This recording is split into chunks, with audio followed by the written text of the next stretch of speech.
माळीवाड्यातील ब्राह्मण गल्लीत हनुमान चालीसा आणि भजन संध्या मोठ्या उत्साहात संपन्न झाली। श्रीराम भक्त हनुमान सत्संग मंडळ श्रीराम मंदिर आयोजित सामूहिक हनुमान चालीसा पठण व भजन संध्या दररोज विविध ठिकाणी चालू आहे। आज माळीवाड्यात नगरसेवक बाळासाहेब मारुती बोराटे व परिवाराच्या वतीनं या भजन संध्या कार्यक्रमाचं आयोजन केलं होतं।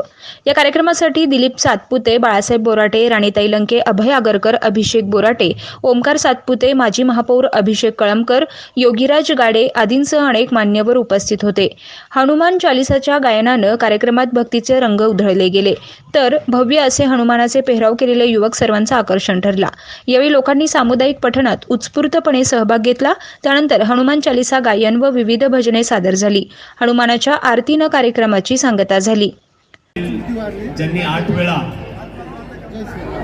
लोकांची तन मन धनाने सेवा केली आणि म्हणून सर्वात जास्त मताधिक्याने जे या महानगरपालिकेमध्ये मोठ्या मताधिक्याने निवडून येतात असे सर्वांचेच लाडके आदरणीय नगरसेवक बाळासाहेबजी बोराटे यांनी गेल्या 25 वर्षापासून आध्यात्मिक या शहरामध्ये माळीवाड्याच्या परिसराच्या माध्यमातून आध्यात्मिक वातावरण हे जिवंत ठेवण्याचं काम केलेलं आहे।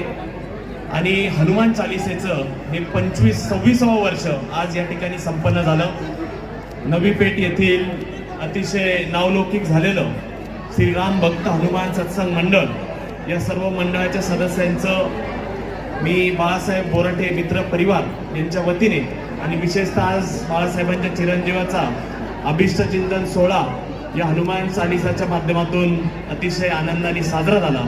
त्यांना आपल्या सर्वांच्या वतीने शुभेच्छा देतो आणि बाळासाहेबांना असंच भविष्यात देखील अजून 50 वर्ष त्यांचं कार्य असंच सदैव चालू राहावं अशी शुभेच्छा देतो। धन्यवाद। जय श्रीराम। प्रतिनिधी महेश कांबळे, न्यूज 24 घडामोडी, अहमदनगर।